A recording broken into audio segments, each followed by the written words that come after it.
Buenas noches, hermanos. Gracias a Dios estamos otra vez juntos para escuchar la palabra de Dios. Y qué bendición poder seguir a través de este medio encontrándonos. Pero lo más importante de todo esto es que usted esta palabra la haga correr. Como dicen en el lenguaje de los jóvenes, viralícelo, hágalo viral, que todos lo puedan escuchar. En algún momento la palabra de Dios les va a hablar.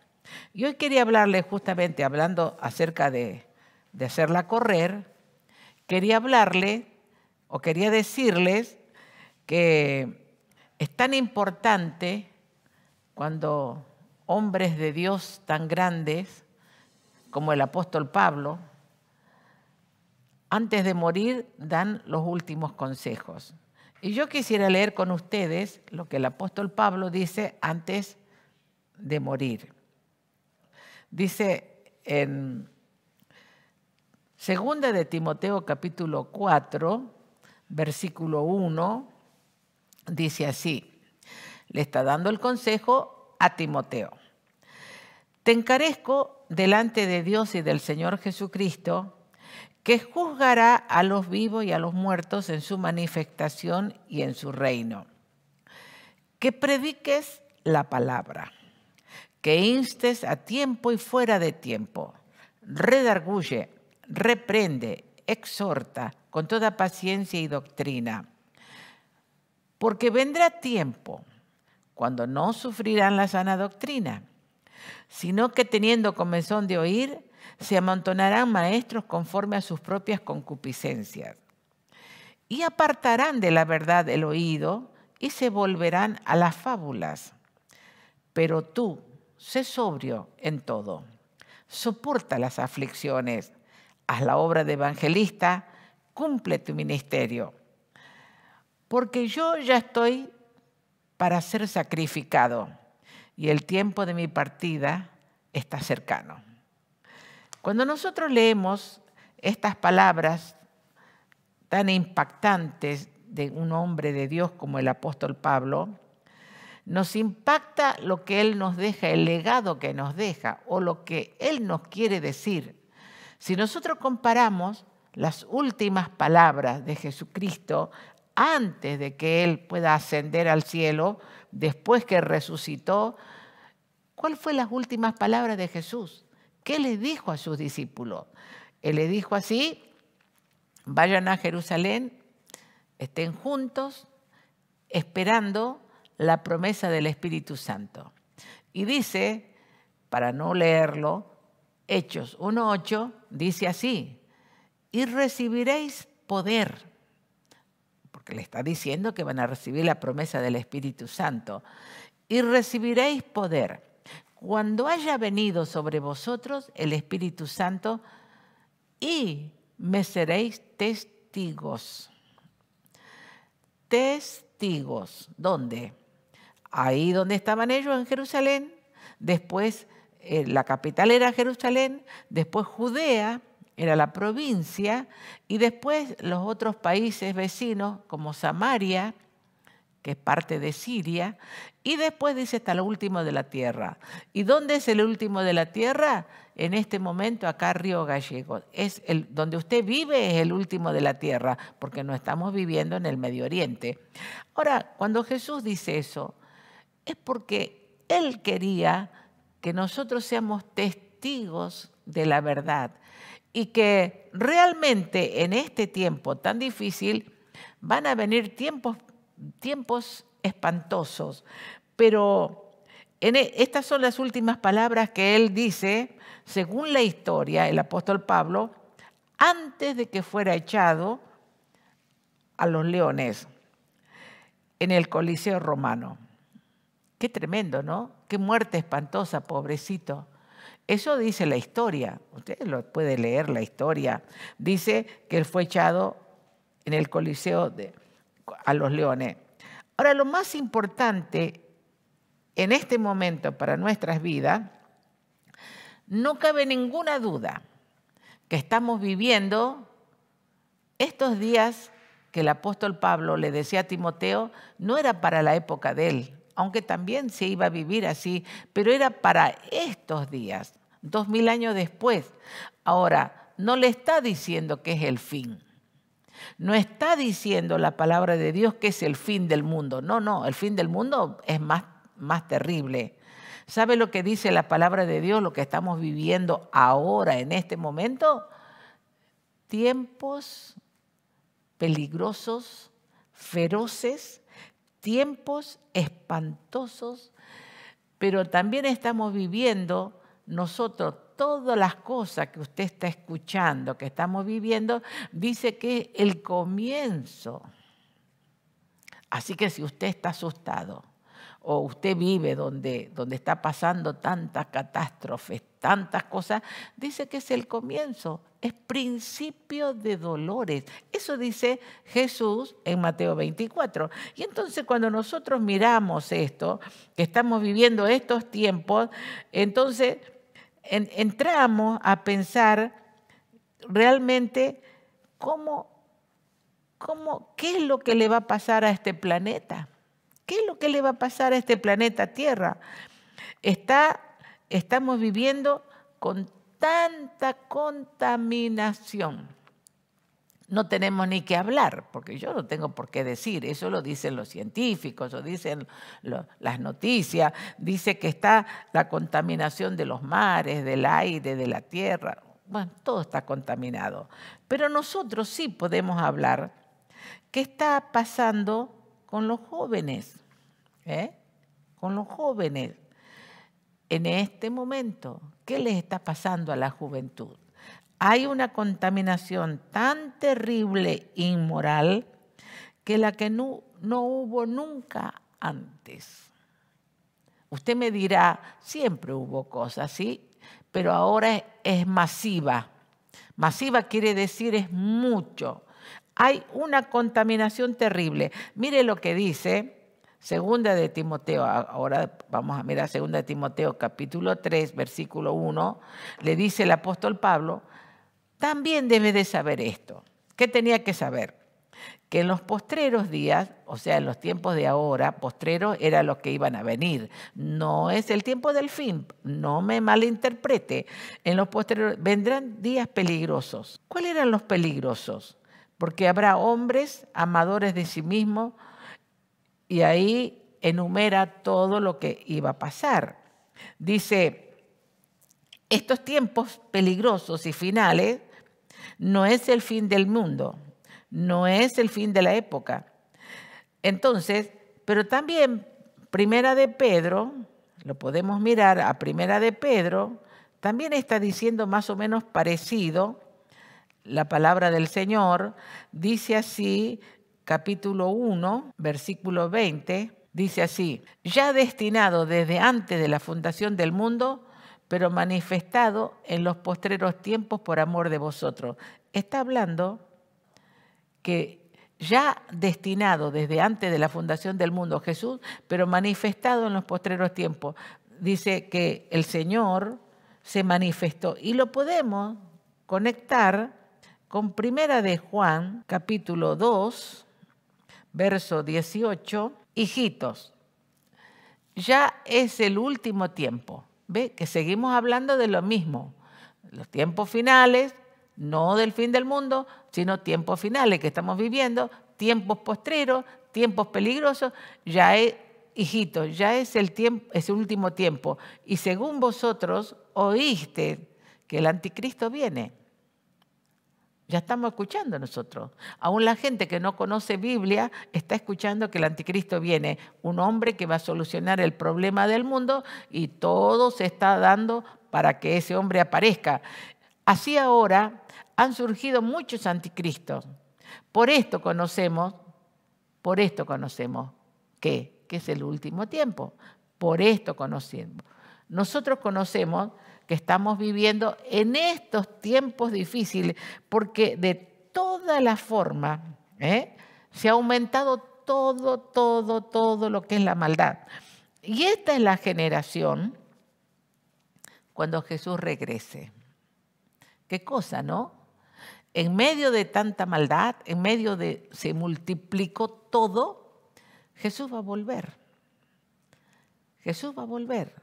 Y la iglesia lo está esperando, nosotros lo estamos esperando. Porque estos tiempos son amenazadores, violentos, donde cada vez la gente es más mala. ¿Usted no la ve a la gente más mala?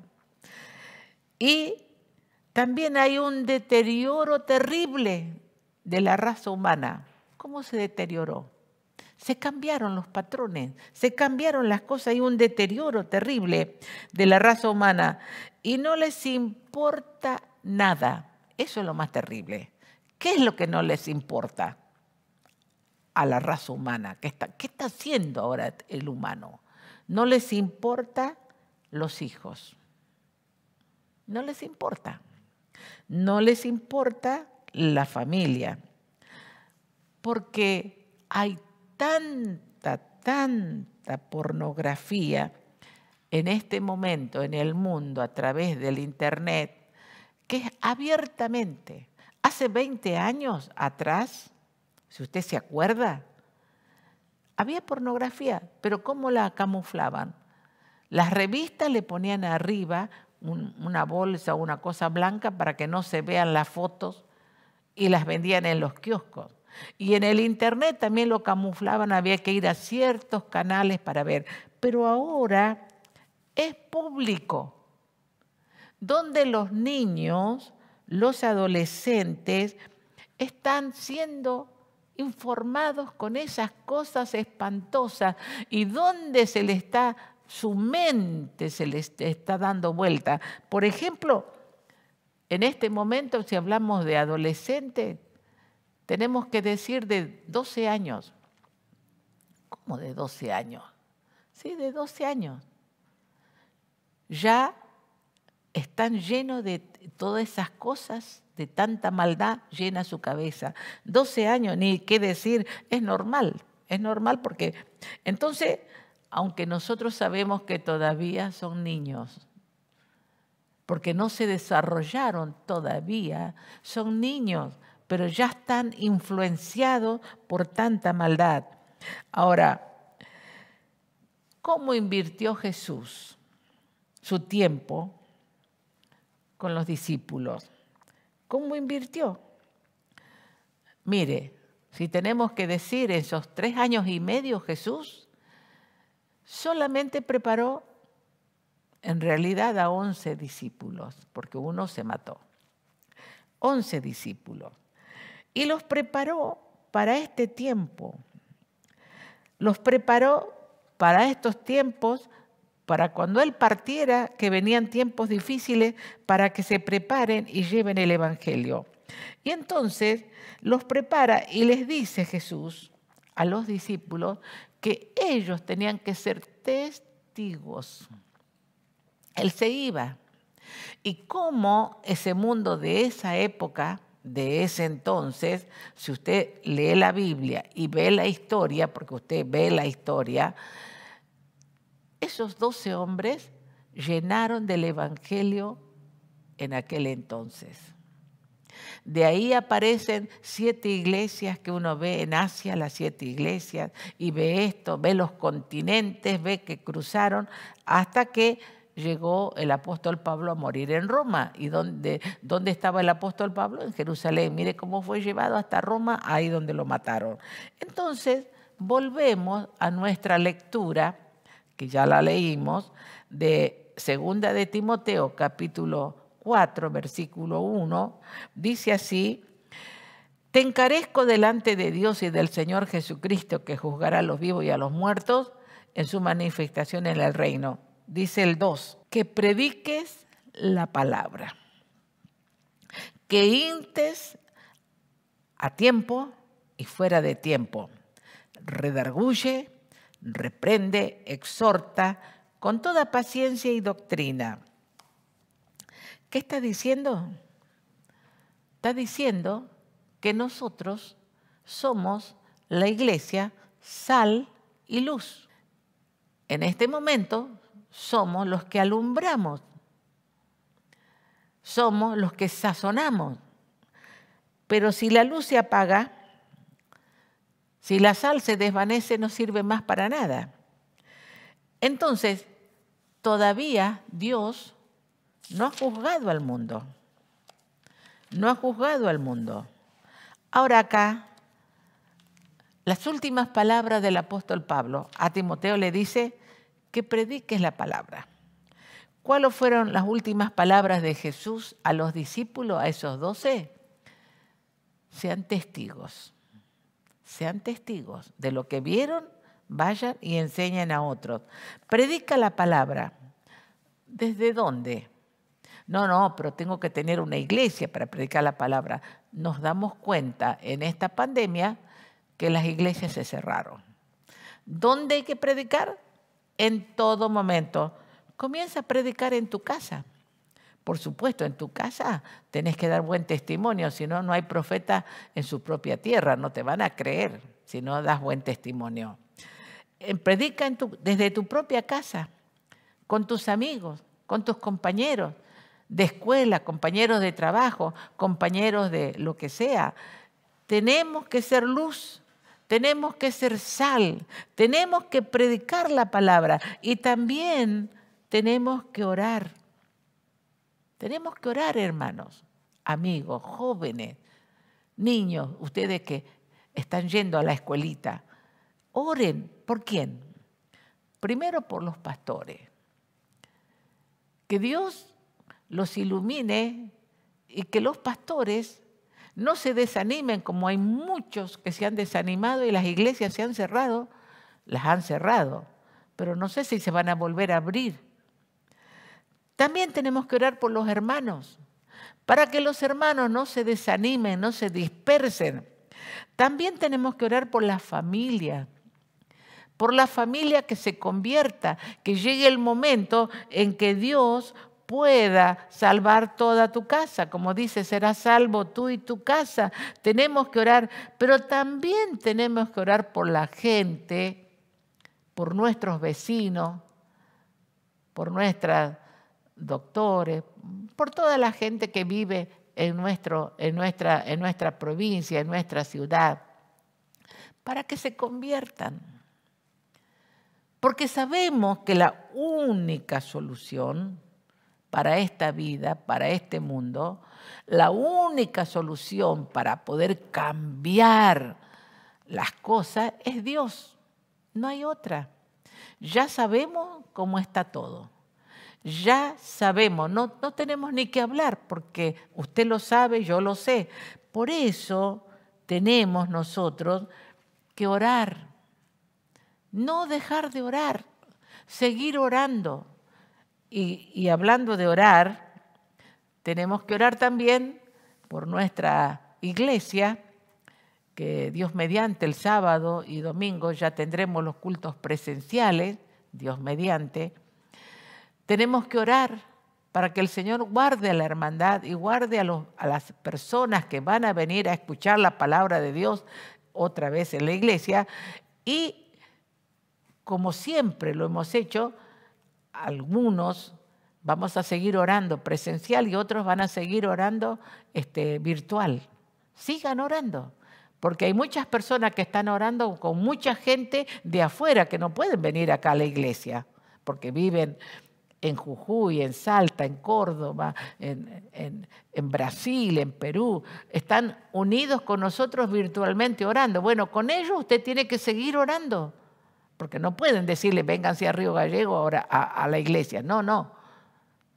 Con la gente que no conoce a Dios, con la gente que no, siga orando e invítelo a la iglesia a los que viven acá. Y hablando de eso, vamos a hacer un pequeño corte para seguir hablando de la oración.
Y estábamos diciendo, qué importante de orar por todo, mire, por todo lo que tiene que orar.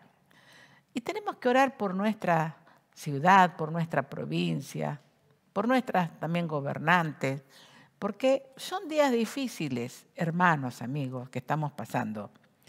Y como dice Dios en su palabra, que Dios nos ayude en este momento, lo que está pasando no solo aquí, sino en el mundo entero. Y mire lo que dice en San Marcos, capítulo 4, versículo 18, hablando Jesús, estamos hablando de predicar la palabra y de sembrar la palabra. Dice, estos son los que fueron sembrados, o sea que la palabra de Dios fue sembrada entre espinos y cayó entre espinos. ¿Quiénes son los que cayeron entre espinos? Dice, son los que oyen la palabra, pero los afanes de este siglo y el engaño de las riquezas y las codicias de otras cosas entran y ahogan la palabra y la hace infructuosa. Aquí nos está hablando que la palabra de Dios cae en los corazones, en este caso entre espinos. ¿Y qué pasó cuando cae la palabra entre espinos? Nace, pero las espinas lo ahogan. ¿Y qué son las espinas? Vimos, son los afanes de esta vida. ¿Y qué son los afanes? Las riquezas, esto. No es que ser rico es malo, no. Ojalá usted fuera rico y tenga plata y para compartir. Pero está hablando desmedidamente, cuando eso entra el afán que destruye. Como usted ve cómo están destruyendo el mundo. ¿Por qué lo están destruyendo? Por ejemplo, si tenemos que mirar la tala de los árboles, están destruyendo los pulmones de la tierra. ¿Pero por qué? Por afán de las riquezas, para poder tener más plata. Por eso, amigos, tenemos que orar y pedirle al Señor que Él nos ayude. Y dice que los afanes ahogan la palabra de Dios. Y tenemos que estar orando y pidiéndole al Señor. Mire, si tenemos que hablar de eso, dice Isaías, capítulo 30 de Isaías. Vamos a mirar el verso 1. Ay de los hijos que se apartan, dice Dios. ¿De qué hijos? De los cristianos que se apartan del Señor. Ay. Cuando dice ay, la palabra ay significa dolor. Ay, vio cuando a uno le duele algo, dice ay, bueno, dolor. Dice, para tomar consejo y no de mí, dice Dios. ¿De quién van a tomar consejo? De otros. Para cobijarse con cubierta y no de mi espíritu, añadiendo pecado a pecado. Que se apartan para descender a Egipto. Y no han preguntado de mi boca para fortalecerse con la fuerza de Faraón y poner su esperanza en la sombra de Egipto. Dice, pero la fuerza de Faraón se os cambiará en vergüenza y el amparo en la sombra de Egipto en confusión. Cuando nosotros nos apartamos de Dios y su palabra, que estamos hablando de la palabra, dice, ay, qué dolor nos viene. Porque todo esos simbolismos que estamos hablando, Faraón, Dios lo simboliza con el diablo. Egipto, Dios lo simboliza con el mundo. Y dice, ay de aquellos que se apartan de Dios para escuchar consejos del mundo, lo que les dice, y no es de Dios. No están cubiertos, no están protegidos por Dios. Por eso es tan importante que nosotros, hermanos, amigos, leamos su palabra. Leamos su palabra, porque es la única. Alguien me preguntó y me dice, ¿qué pasa cuando la fe se debilita? ¿Qué pasa? ¿Por dónde viene la fe? ¿Cómo viene la fe a tu vida y a mi vida? Por leer y escuchar la palabra de Dios. La fe viene por leer y escuchar la palabra de Dios. Y cuando la fe se debilita es que yo no estoy ni leyendo ni escuchando la palabra de Dios. Y mire lo que dice acá. Hemos leído el 2, dice que prediques la palabra, que inste, porque dice el 3. Porque vendrá tiempo, volvemos otra vez a nuestra lectura del principio, 2 Timoteo 4:3, cuando no sufrirán la sana doctrina, sino que teniendo comezón de oír, se amontonarán maestros conforme a sus propias concupiscencias. ¿Qué quiere decir? Que nosotros nos tenemos que mantener en un estado de alerta. ¿Qué es alerta? De precaución, de estar atentos a algo que puede venir. Que nos damos cuenta que pronto después nos viene un juicio, que hay una manera, a veces, ¿cómo reconocemos nuestros errores? Dice, exhorta, dice en el 2, dice, exhorta, reprende, redarguye, 3 cosas. ¿Cómo usted se da cuenta de sus errores? A veces somos sabios en nuestra propia opinión. ¿Cómo yo me doy cuenta que estoy equivocado? ¿Cómo yo me doy cuenta que estoy errado? Porque acá dice que vendrán tiempos en que vamos a estar errados, van a venir cosas. ¿Cómo me doy cuenta? Cuando alguien me dice, ve que necesito que alguien me lo diga, me viene a exhortar y me dice, o me viene a redarguir, o me viene a instruir, me dice, hermano, te estás apartando del Señor. Hermano, ya no estás orando. Hermano, ya no estás leyendo su palabra. Hermano, has dejado la iglesia. Imagínese si no ora, no lee la palabra, menos a la iglesia. Entonces necesitamos que alguien nos diga. Por ejemplo, no lo vamos a leer, que lo conocemos. Hebreos 10:25 dice, exhortándose unos a otros mientras el día dure. Nos tenemos que decir. Y claro, a ver, cuando alguien viene y me dice, hermano, ¿por qué te estás enfriando? ¿Por qué te estás apartando? Nos molestamos. No queremos que nadie nos diga nada, pero es necesario que alguien nos diga. Es necesario para que volvamos otra vez al camino del Señor. Y entonces necesitamos también darles la palabra a las personas. Necesitamos decirle a las personas, mira, el único camino, la única verdad es Jesucristo. Y necesitamos decirle que nosotros en nuestra vida necesitamos vivir cerca de Dios. Necesitamos vivir cerca de Dios. Si queremos ser mejores personas, si queremos realmente cambiar, tenemos que vivir cerca de Dios.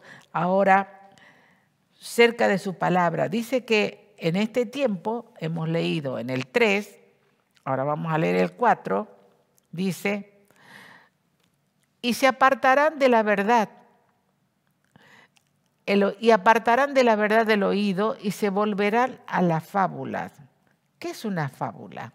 Un cuento. Veo que cuando uno es chiquito va a la escuela y nos cuentan fábulas, cuentos. Bueno, eso es un cuento. Se apartarán a las fábulas, a las falsas doctrinas, a los cuentos que no existen, que todo es, mire, yo le digo, hermanos, es tan terrible que todo es ciencia ficción. ¿Qué es ciencia ficción? Algo imaginario, algo que no existe, algo que no es. Y dice que apartarán el oído para oír fábulas. Se apartarán de la verdad y van a escuchar mitos, fábulas. Van a escuchar todo el tiempo cosas como ciencia ficción. ¿Y sabe qué? Nosotros, cuando nos apartamos de Dios, nos vamos tras de esas cosas que no son verdad, que nunca existieron, que sí que se las dice, pero no es verdad. Ahora, nosotros tenemos que saber que cuando venimos a Dios nos encontramos. ¿Por qué? ¿Por qué sabemos? A ver, vamos a leer el versículo 5. Pero tú seas sobrio, dice, en todo. Soporta las aflicciones. Haz la obra de evangelista. Cumple tu ministerio. Y ahí habla el apóstol en el 6 que ya iba a ser echado al foso de los leones. Entonces, nosotros cuando escuchamos la Biblia, ¿qué escuchamos? ¿Fábulas, mitos, ciencia ficción o qué escuchamos? No, nosotros escuchamos la Biblia, corrobora la palabra de Dios con la historia. La historia es algo verídico, algo que sucedió, porque hay nombres, tiempos, fecha, cosas. Nos corrobora con la arqueología. La arqueología es algo que descubren y que existió, que dicen, mire, apareció esto es verdad, ¿no? Entonces nos corrobora la ciencia, a pesar de que la ciencia también se va por otro lado, pero nos corrobora. Nosotros no estamos hablando de algo imaginario, de algo, no, estamos hablando que Jesús existió, Jesús vivió, Jesús murió, nació y vivió. Y también les quiero decir, ahora le estamos diciendo constantemente que va a volver. Va a volver. Primero a buscar su iglesia en ese interín. Y después va a volver junto con nosotros. Va a volver de nuevo acá a la tierra. Y bueno, ¿y qué va a pasar con los que están acá? Bueno, en ese tiempo, cuando la iglesia se va, será la gran tribulación. Ni le quiero contar, ni le voy a hablar de eso. Hoy no le quiero hablar de eso. Le quiero contar solamente de lo que Jesús está haciendo. Y le dice acá a Timoteo el apóstol, pero tú sé sabio, sé valiente, sé, Timoteo, equilibrado. Eso es sabio, ¿eh? No te vayas ni a un lado ni al otro. Sé balanceado. ¿Qué es balanceado? Que sea igual, así. Balanceado es que uno balancea las cosas y se pone igual. Sé equilibrado. Sé sabio. ¿En qué? ¿En qué tenemos que ser sabio, equilibrado y balanceado? En las emociones. ¿Usted se da cuenta que usted actúa más por emoción que por cosas reales? ¿Y las manejamos las emociones? No. Ahora es lo triste cuando las emociones me manejan a mí. Nosotros tenemos que aprender que somos seres emocionales, pero las tenemos que aprender a manejar. Balanceado, sabio, equilibrado. Y entonces, ahora hay cosas, hermanos, que están desviando a la iglesia. Pero ya está escrito, yo no le voy a hablar de todo eso. Ya está escrito, todo lo que yo estoy diciendo está escrito. Yo pudiera mostrarle texto por texto, texto por texto. Está escrito. Ahora depende de nosotros. ¿Qué es lo que estamos haciendo? ¿Estamos esperando al Señor? ¿Nos estamos preparando? ¿Estamos escuchando lo que va a pasar? Cuando veía el apóstol, él estaba viendo 2000 años después lo que ahora está pasando. Lo que ahora está pasando. Es como uno lee Juan y uno dice, qué terrible que es el Apocalipsis. Qué tantos simbolismos, tantos monstruos, tantas cosas. ¿Qué significa todo eso? Pero para el que no conoce a Dios, para la persona que no sabe lo que significa, eso es espantoso. Porque ¿qué significa todas esas cosas? Pero para el que conoce a Dios, y aún en esa época, Juan, que era el judío, que conocía el simbolismo, están hablando de este tiempo. Estaba hablando de lo que iba a pasar 2000 años después de este tiempo. Y ahora, en este tiempo, a pesar de que esos monstruos, esas cosas, cada uno tiene un simbolismo. y lo entendemos. Es lo que el Señor quería decirnos a nosotros como iglesia, que nos preparemos. ¿Y qué dice acá el apóstol? ¿Qué le dice a Timoteo? Bueno, Timoteo, predica la palabra. Mira, lo único que te va a ayudar en la vida es que lo hagas, hacelo. Sé sobrio, Timoteo. No te vayas por la fábula, no te vayas con la falsa doctrina. Mira, si alguien se está apartando, exhórtale, háblale del Señor. Decile, ora por él, que Dios nos ayude. Y yo te pregunto, ¿cómo está tu vida? ¿Ya te pasó el susto de la pandemia y otra vez te olvidaste como aquel que la palabra se ahogó entre las espinas y se olvidó? No, busca a Dios, hermano, busca a Dios, amigo. Las puertas están abiertas todavía. El Señor está esperando que nos volvamos a Él. Y hablando de volvernos a Él, pudiéramos decirle a Dios, Señor, no queremos ahogar la fe, no queremos apartarnos en fábulas, ni en ciencia ficción, ni en cosas. Queremos estar firmes en la palabra de Dios. Oremos al Señor. Señor, te damos gracias por tu amor tan grande, por tu misericordia para con nuestras vidas. Y Señor, oramos creyendo de que tú vas a seguir obrando. Y gracias te damos por esta oportunidad también de poder juntarnos en la iglesia, podernos ver a pesar de todas las restricciones y el protocolo que existe, que tenemos que respetar. Lo vamos a hacer porque nuestro deseo es que la palabra de Dios llegue a lo más profundo y que también llegue, Señor, a las autoridades, que también llegue a aquellas personas que están en una tarea más arriba de los humanos. Ayúdanos, Señor, que también la palabra les pueda llegar en este tiempo tan difícil, que la palabra corre, que tú puedas tocar las vidas, tocar los corazones. Y Señor, te alabamos y te bendecimos y pedimos, Señor, que tú guardes nuestros niños, guarde la iglesia, guarde los jóvenes, guarde la familia, Señor, que todavía sabemos que tú estás en medio de tu iglesia y todavía tú vives. Todavía, Señor, estás con nosotros. Por eso te alabamos y te damos tantas gracias y pedimos que tú nos ayudes al comenzar de nuevo a juntarnos en la iglesia. En el nombre de Jesús. Amén. Dios les bendiga, hermanos. Entonces, sábado y domingo nos veremos con protocolo en la iglesia.